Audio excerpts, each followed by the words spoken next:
Hello and welcome to Spotlights. This is the podcast for the Yale Forum on Religion and Ecology. As usual, I'm your host, Sam Mickey, and this week I'm really happy to welcome onto the show Madeline Stevens. Madeline, thanks for being here.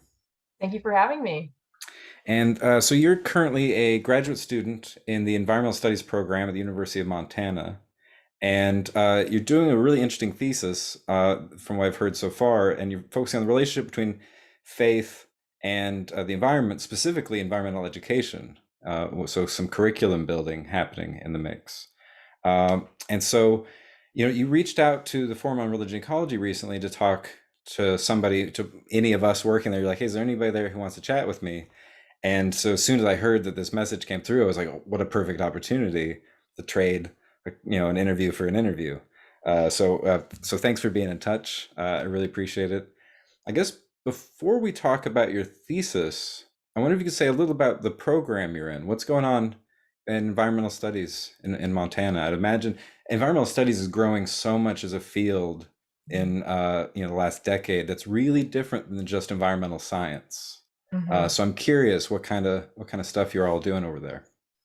Yeah, so the environmental studies program at the University of Montana is super interdisciplinary. I originally started the program on the environmental writing track, and then after my first year, switched to specifically environmental education.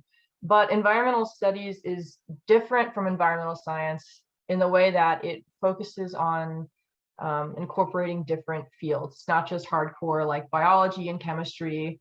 Um, there's the university has several different tracks that EVST, which is the acronym for environmental studies, um, several different tracks that the EVST students can take. So environmental writing, environmental education, there's a climate justice track, as well as agriculture and food systems.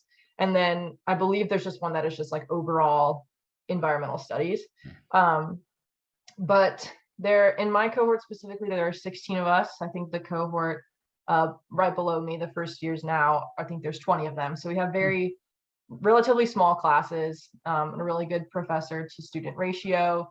And I feel like the program does a really good job of getting students from all kinds of different backgrounds and just kind of letting them do what, like, research what they want and do what they want, and kind of mobilizing them to be able to do that. So I have friends that are focusing on pesticide drift with organic farmers. I have friends that are focusing on carbon accounting. I'm focusing on environmental education and religion. So there's just like a huge swath of people that come from all over, that are all excited about really different things. And to me, that's really exciting that we get to all work together. Nice. Well, that sounds great. Yeah, I like the idea of an environmental writing track. That's super interesting. Um, is that kind of like a nature writing situation, or is that also like environmental journalism? It's a lot of different things. So Huh. it's nature writing, as well as there's some classes that you can take that are really focused on journalism. There's also classes about just simply like writing workshop and how you pitch writing to magazines or websites, organizations, whoever, that you're like, I have this great idea about, Mammoth Cave in Kentucky, and I really want to talk about the people that were treated for tuberculosis in this cave in Kentucky, and like how you pitch that idea in a way that someone's like, yeah, that's actually super interesting. I will pay you to go write it. Um, so that's what my undergrad was in English. That's what I studied originally. Oh, And so when I came to graduate school, I went originally for environmental writing. And then as I got into it, I still love writing, and it's one of my favorite ways to express myself. But at the same time, that hustle isn't really the lifestyle that I'm after. And I'm more people oriented than that, I think. And so that's when I made the transition to environmental education, and super glad that I did, because yeah, really found like I've like hit my stride with what I'm studying. nice. Yeah, that's all too rare. If people finding the program that's like a good fit. They're like, I like this and I like this. I wish there was a program where I could just do these things I want to do instead of something where it's like, I know somebody who is an English major. And it's like, well, the environment's where my heart is, but environmental study, I don't get to study this perspective that I like, which is the kind of literary perspective, and the way you can use more like spiritual kind of stuff can come up in that style. And if only there was a program that did both. So yeah, that's great. I think that's the appeal of environmental studies. It's so interdisciplinary that when it's really done right, people feel like they found something that's home to them. Definitely. Well, I wonder, are there courses there that are working on religion and ecology, religious environmentalism stuff, or is that something that you're bringing in kind of uniquely? hmm there's like a whole specific environmental philosophy department that focuses specifically on the intersection of philosophy and environmentalism. Um, and those students have such a good perspective on just like the world of philosophy and all these different ways of thinking and how those approaches can really be incorporated into the environmental movement and the benefits that they can bring to the table. For me personally, I'm not a hardcore philosopher. There's a lot like I don't know and I don't understand, and I didn't really feel equipped to just like full on dive into the world of philosophy and environmental philosophy. So for me, that's why I stuck with environmental education while still bringing in this faith aspect into my thesis. Yeah, my background's in philosophy from the University of North Texas, where they have an environmental ethics program. Mhm. And so I was just there for the philosophy, and then was like, oh, this environment thing seems important. And then, just really fell in love with it over time. Uh, but yeah, I get it because it's like philosophers talk about things in a weird way. And sometimes you're like, I just want to kind of get to the point. And they're like, oh, that's pragmatism. That's one of our, I'm like, no, we just want to move on. And so that's always a thing because some people, if you talk about Buddhism in the philosophy department, they talk about Buddhist philosophy. And I'm like, I just wanted to talk about some of the religion. And they're like, do you know how deep the concepts get? I'm like, it's always that with these people. So it's great. I love philosophy very, very much. And I don't know, but it's also like a sickness where you're just like, I can't stop the rumination from happening. So yeah, so I guess that's hard to place. Well, let's get into this thesis more then. What led you to start thinking about the intersection of religion or like faith-based approaches to Mhm. environmental education? Yeah.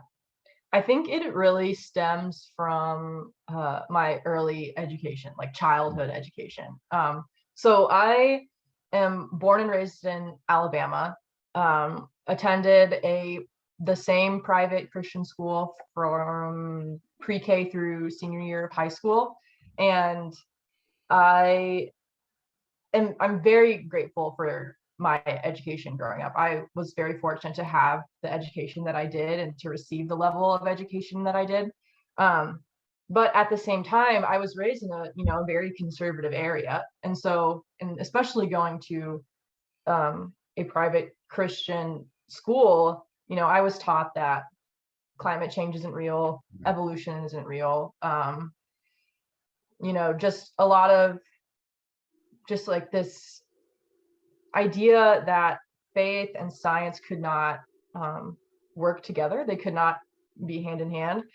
And so, and that's what I believed because that's what I had always been taught. And as I got older, as I got into high school, later got into college, I started, being able to think for myself, becoming a full-on, adult human, and really thinking about what I believed and how, you know, all these different aspects of faith and culture and science all work together.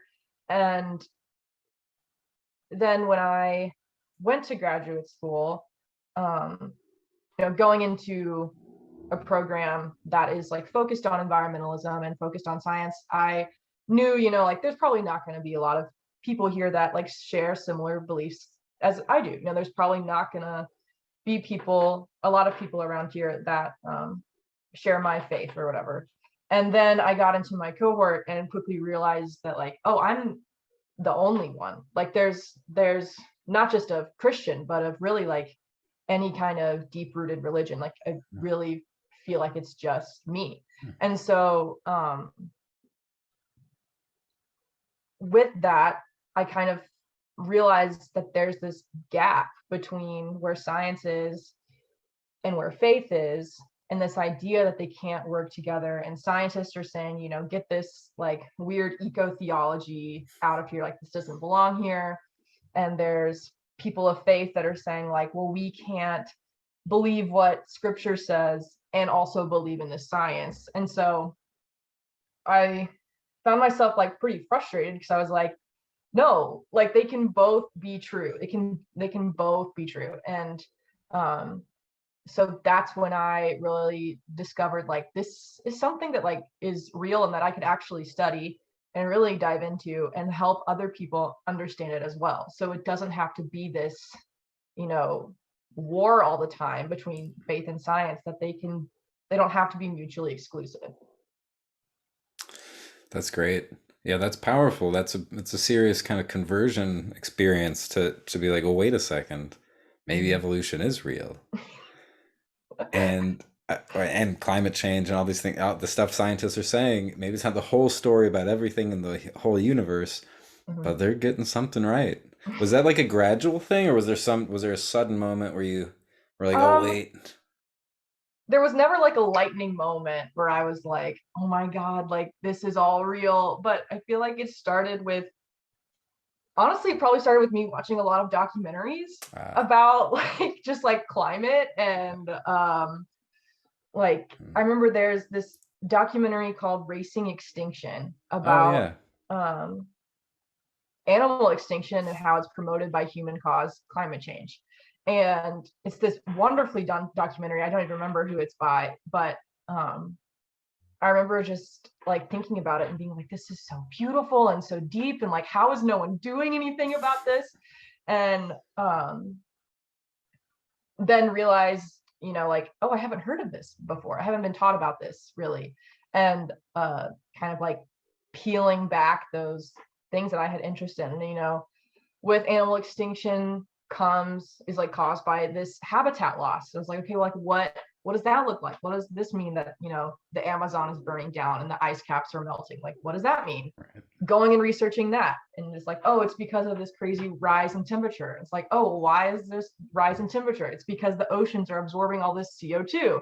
And just like this huge like network of ideas that just like slowly came together and just kind of involved me like pulling pieces from what I learned over here and this podcast I listened to and this like documentary over here and this research I did, and kind of combining them all and just like building this knowledge that I wasn't necessarily given and kind of had to, like find for myself.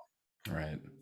Mhm. I'll tell you what, that's got to be a documentary maker's dream. It's like somebody's gonna watch this, and they're gonna wonder what's going on. Why isn't somebody doing something? Why aren't people responding? And then you'll just go out and you'll start investigating and putting the puzzle pieces together. And Mhm. that's, otherwise, yeah, it's like, oh yeah, I saw a documentary, it was fun. Like, no, that's not. They want to change lives. So yeah, that's the best possible example. And I vaguely recall that, yeah, like at the end of that movie, they kind of have a like start with one thing, like just do a thing to get going. And if Mhm. that one thing is maybe start thinking for yourself about what's going on, that's, yeah, that's a slippery slope towards self-knowledge. and Mhm. and Yeah. and yet you didn't then say no to faith, as Mhm. sometimes happens with people. Are, oh, I was immature, those are just stories for kids. Mhm. Now I'm scientific, I grew up, Mhm. and so I, not interested in that stuff anymore. And some people maybe even actively hate it and tell other people to get out of the church, and Mhm. you're being brainwashed and stuff like that. So how did you hold that tension? Mhm. I think for me personally, it just my relationship with God was something that got me through a lot growing up, like got me through a lot of very difficult upbringing and just a lot of things I went through later in college. My relationship with God was like really what I felt like most connected to during some like really difficult times.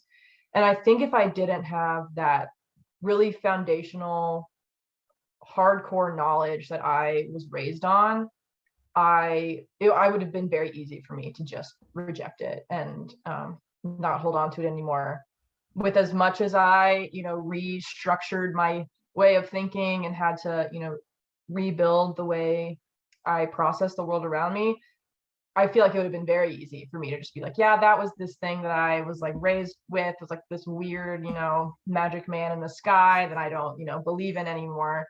But for me, my like meaningful foundational relationship with God is what I believe like really got me to where I am now. And like without that, I don't think I would even like be on the path that I'm on. I probably like would have like gone and done some other field of study. And so I think, yeah, without that, I probably would have rejected faith if I didn't have that foundational knowledge. Yeah, that's great. I think it's so important for people, especially Christians in the United States, where there is a very big tension between faith and science, or science and spirituality, or however you want to describe it. So for people to kind of hold that tension, I think is really important. We need more people that can role model that. So then other people are like, oh no, there's a person. They have all this faith in God and they're a good Christian and accept math and science. Mhm. Um, and especially, I've always been troubled by the fact that I'm like, but how do you think the internet works, and how does your phone work? So you can always tell it's no, it's this politicized thing where people have been kind of manipulated to think that, and you go, that's not the real Christianity. Real Christianity Mhm. is affirming, I don't know, the rational parts of the brain, and Yeah. I know definitely for Catholicism that's not a problem because you have these a whole history of theologians affirming science, like your Thomas Aquinas kind of people being like, Aristotle isn't wrong. Mhm. And if he would have lived long enough to meet Jesus, he would have been a Christian. He would have totally loved it. And that's what I'm trying to pull together. But yeah, especially, I don't know, we need more role models doing this in the United States. Catherine Hayhoe, I think, is another good Mhm. example, right? Climate scientist, but also an evangelical Christian. Husband's a pastor. Mhm. It's like we need more of those trustworthy voices. So Mhm. yeah, so I appreciate you holding the tension you are, and not just living that, but engaging with it in a scholarly way. Mhm. So then let's talk specifically, what is the thesis project? Yeah. So my thesis is broken down into this portfolio of three pieces of a nonfiction essay that I wrote in my environmental writing days, of some interviews that I'm doing with different people that are involved in the faith and science field, and then a curriculum I'm designing for people of different faiths to be better equipped to discuss environmental issues. And it took me a long time to figure out what I wanted to do my thesis on. I, changed tracks and was like bouncing around a lot. And I was like, I like so many different things. I don't know. And then I talked to one of the professors in the program. His name is Dan Spencer, and he's absolutely wonderful. And he's a geologist, and he's in the environmental studies graduate program, and he has a degree from seminary. And so when I like heard that, I was like, oh my God, like you're like me. Like I was just like, there's another one. And so Right. that's when I was like kind of like given this like, oh, like I could actually do this. I could actually study this. And so when I was developing this thesis idea and trying to like, break down like this like really big topic I want to discuss, he was very helpful in being like, yes, this is like a real thing. Like this is worth studying. And which felt very nice because I think a lot of times when you try and combine these topics, people are like, I don't really know if they like go together. Like, and he's like, no, yeah, ecotheology is a very real, valuable field. This is timely and valuable. And yeah, that was really great to have and to know in the back of my mind, even though sometimes while I'm doing this, I'm like, who's gonna read this nonfiction essay about the time I went to the Dead Sea? Like, Hmm. I don't know who that's gonna appeal to besides me. And and he's Right. like, no, like there's you have an audience. There's people out there that want to know this. So that's been really great. I wonder if you could say more about that nonfiction piece. What's going on? Yeah. So I had the opportunity in it was end of 2019, beginning of 2020. like January 2020 is when this trip ended, like right before the pandemic. I had the opportunity to go to Israel with my university, with this program called Passages, that really works to bring young Christians to see the Holy Land. Um, because in other faiths, like in Judaism, making Aliyah is super important. Returning to the Holy Land is like a foundational aspect of that. And, you know, they have things like birthright trips where it's like mostly paid for and very doable. And in Christian tradition, like that's not as important, even though the Holy Land is still foundational to our faith. And so Passages is this program that really works to create these trips for Christian students. And so I went on this trip with some other students from my university and just kind of had the opportunity for like 12 days to just go around Israel and learn about the foundations of our faith, and as well as like modern day Israel and what the Palestinian Israeli conflict looks like, and like how real that is for people, what that means for us as Americans, as all the effect that we have in this situation, even though we shouldn't have, but that's like a whole other conversation to have. And one of the places we went was the Dead Sea. For like half a day we went to the Dead Sea, where you can float in the Dead Sea, and it's all like very cool and touristy, and you take all your fun pictures. And I had this really interesting conversation with our tour guide while we were there.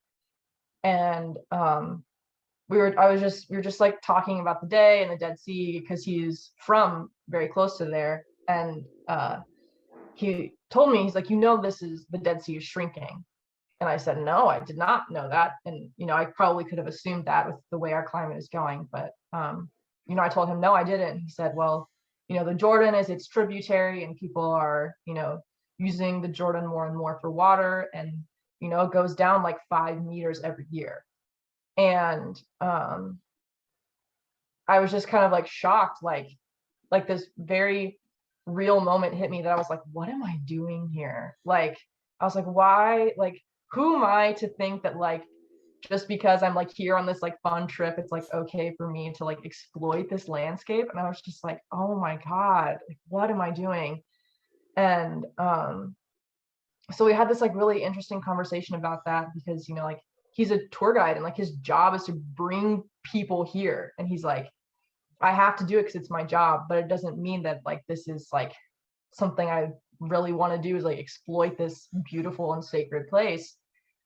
And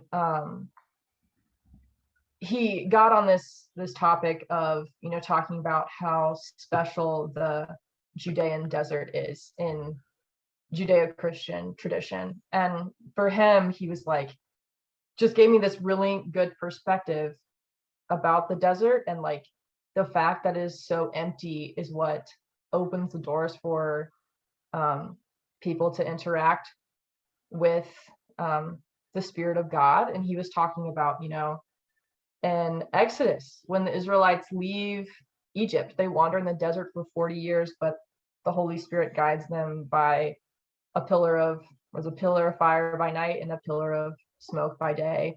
And even though there's no water and there's no food, he blesses them with quail and manna. And, you know, he really like laid out this, like, the desert is so vast and so empty, and there is nothing around you. There is no color, there is no smell, there is no sound. It's just barren. And he said, like, I remember this so clearly. He was like, look around you. This is Genesis. And I was just like, oh, I was like, I'm gonna write about this one day. I was like, this is like such a good conversation we're having right now. I was like, stop. I wanted to be so bad. I was like, I'm gonna write that down. But it was just like such a good, and it like our conversation lasted like maybe 5 minutes, like maybe. And it was just like so much information was dumped on me in that 5 minutes. And I was just like, yeah, it was super interesting. And so when I started as environmental writing, that was like one of the first essays I wrote, was about my experience at the Dead Sea and this weird relationship that the people there have with it, of like feeling this obligation to bring people there, but also contributing to the degradation of the environment and the weird dynamic and relationship that creates. Mhm. Nice. Oh, that's good. Yeah, it's so interesting. Deserts have such an interesting place in kind of the environmental imagination, Mhm. and often seen as so hostile and barren, and yet in some cases they're also places of like this kind of spiritual belonging. Mhm. Uh, yeah, I know. At Arizona State, they have a Desert Humanities Initiative Mhm. that Selena Osuna is heading up, and she was on the podcast. Oh, geez, maybe about a year ago now. But I thought that was great. They're like, people aren't talking about deserts as much as they should be. As soon Mhm. as you talk to environmental folks, they're all about forests. They love their forests. And there's some ecosystems that just get all the attention. Just like with animals, I guess, your charismatic megafauna get all the Mhm. attention.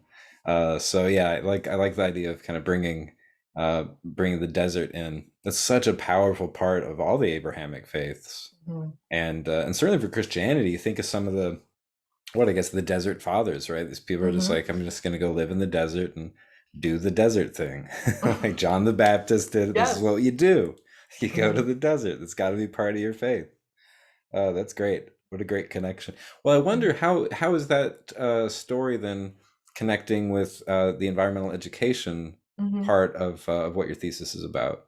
Yeah, so my main goal with that is to like give people perspective about like real world consequences of um, like climate change and environmentalism, and like how it can personally affect um, people. Maybe not necessarily you, but like thinking about um, for Christians, the Judean desert is sacred.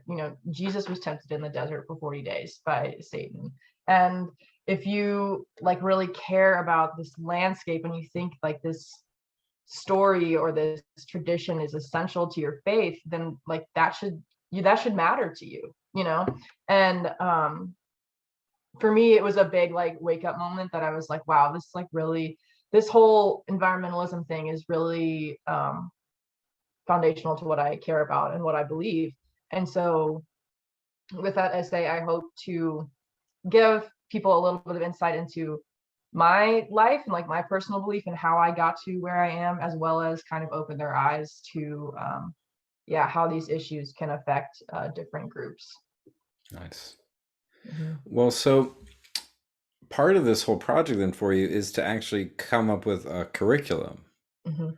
So I wonder what that's shaping up to be. Are you mainly focusing on Christianity? Are you taking like a Mhm. interreligious approach? I'm focusing on the Abrahamic religions mostly. I thought about focusing on just Christianity, but then I was hesitant about doing that in the first place because I felt that that would kind of, alienate some people and make it as though, this isn't for everyone, this is only for Christians. And that's not what I want. Like I want people to be able to look at it and say, like this is maybe not necessarily what I believe, but these are lessons that I can gain, or this is a practice that I can put into place, or you know, use it in a very adoptive way. Like, oh, I really like this lesson or this activity, and I can take it and put it into my everyday life or in my teaching, or however they want to incorporate it. So um,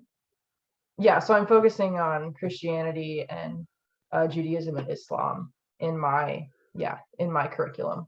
Nice. Mhm. Yeah, I mean that's a good chunk of the world's population. So what is it? About 1.5 billion Muslims and over 2 billion Christians. Yeah, so that's yeah. If you can kind of use those traditions, you're really tapping into a big part of humanity and a few traditions that know a lot about deserts. That's for sure. Mhm. And they go well together. I think it's another thing, kind of just like worrying about the distinction between faith and science. Like we need more dialogue here. Mhm. Definitely need more dialogue between the Abrahamic traditions. Like we should be Mhm. more friends, Yes. and especially in some parts of the world. Or I mean, obviously, what's happening right now in India is a different Mhm. kind of Islamophobia based on this Hindu nationalism. but the tension's definitely between Christianity and Islam here in the United States. It's just one of those places where it's like there's so much room for cooperation. Why is there all Mm-hmm. the divisiveness? You read the Mm-hmm. Quran, there's just all these great references to Jesus. Like nobody loves Mm-hmm. Jesus more than is he the son of God? It's like we'll have to draw the line there. But that's a place Muslims and Jews can be like, hey, Jesus seems great. Can't be God. That's just the rules. Mm-hmm. But aside from that, it's like, yeah, but they all have such similar lessons. I think of Mm-hmm. like, there's a good line in the Quran about how if the world was going to end tomorrow and you had a palm frond in your hand, what would you do? And you plant Mm-hmm. it because you do it because that's what humans are here to do, is to promote life, even Yeah. if it's all going to end tomorrow. And somewhere that ends up in a Martin Luther King speech, Mm-hmm. except he changes it to like an apple because it's Mm-hmm. America. It's like palm front. No, use an apple. That's classic Americana. We love apple trees, apple pie, whatever. So it's the same kind of thing. Yeah, easy transference. I think across those religions. What's the who's the curriculum aimed at in terms of like grade? Mm-hmm. It's specifically for is aimed towards like older, like adults, people, like 18 to however old.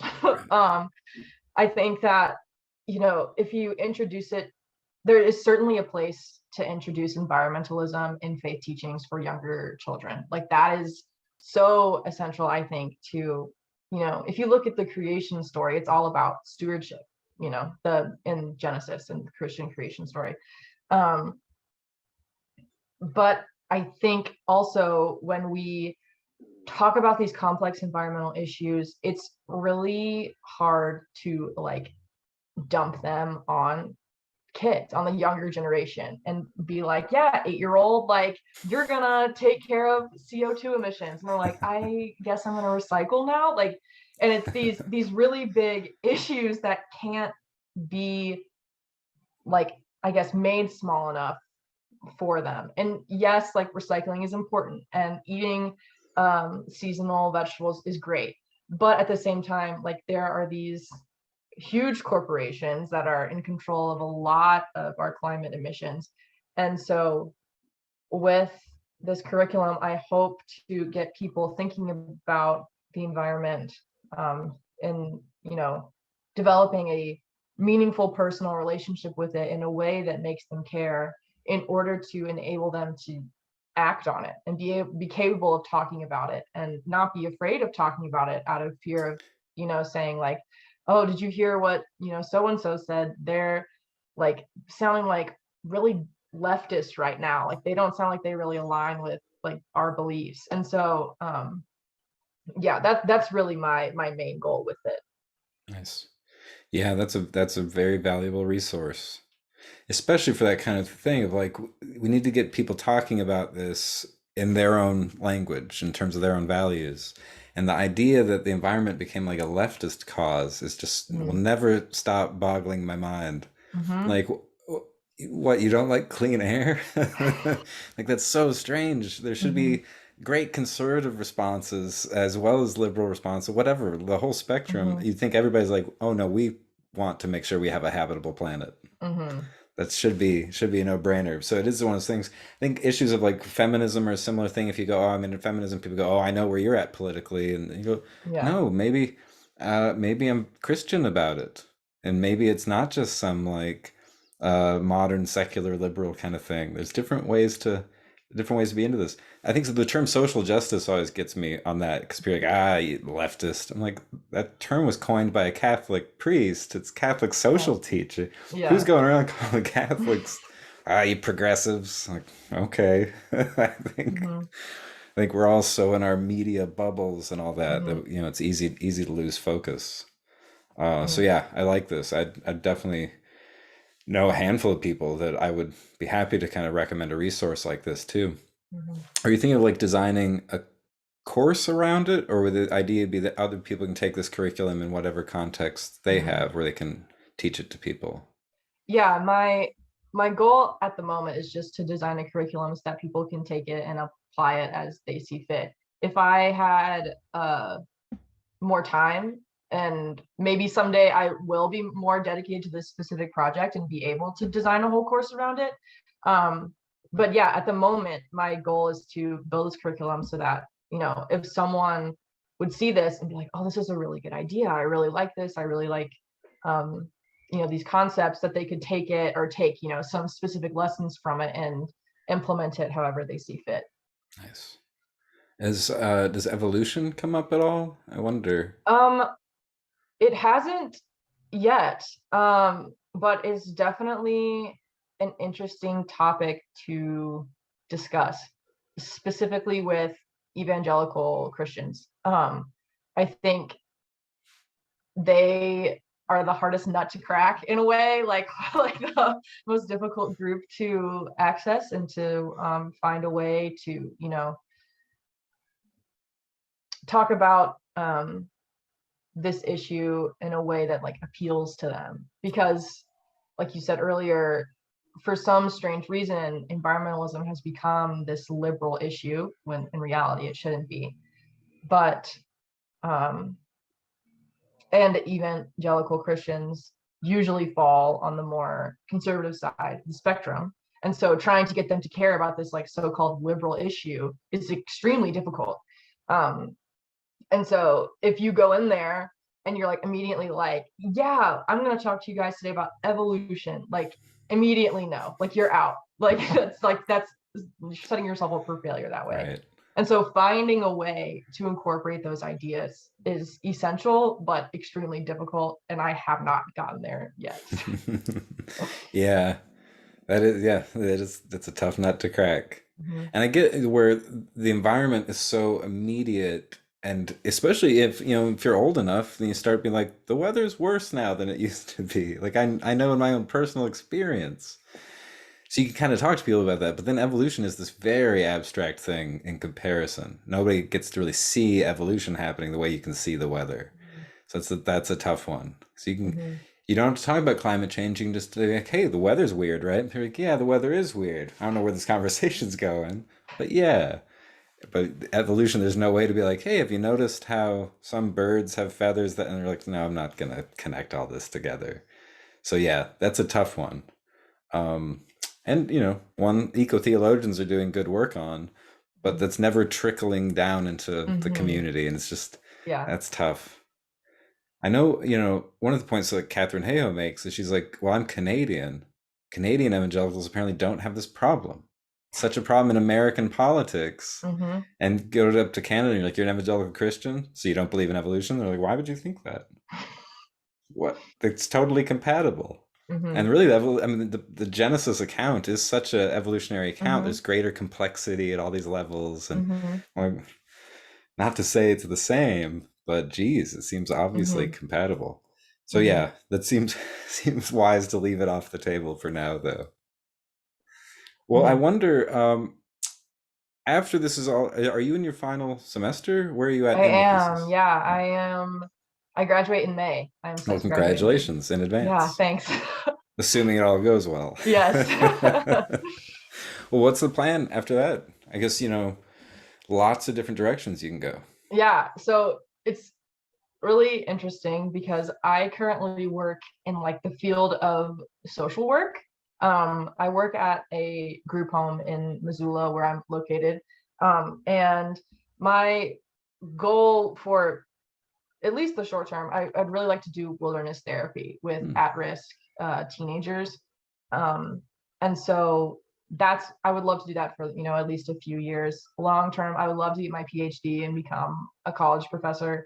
Um, but yeah, I've really found this beautiful intersection between nature and spirituality and like emotional healing. And so I really want to work in that area, and specifically in wilderness therapy, and help this demographic that I currently work with, and yeah, be able to open them up to some of these concepts that I have like found so much benefit from. Yeah. That's great. Yeah, that's very similar to my wife's story. She's also a professor at USF, and we met in grad school. But she did wilderness therapy for at-risk youth for a few years, Mm-hmm. and mind-blowing transformation and was just like, okay, this is the way. And that, dealing with at-risk youth in general is its own kind of challenge, Hmm. and wilderness therapy, but that those two combined, yeah, I think it was just such a powerful experience that she's like, well, this is going to occupy me the rest of my life. And so then she wanted to go to grad school to kind of flesh it out more, and like, Hmm. what happened out there, Hmm. and why is that so magical? Why does something so powerful happen when you're outdoors for a certain amount of time Hmm. without the trappings of civilization, Hmm. and you can really have the kind of personality transformation that makes the world a better place. Hmm.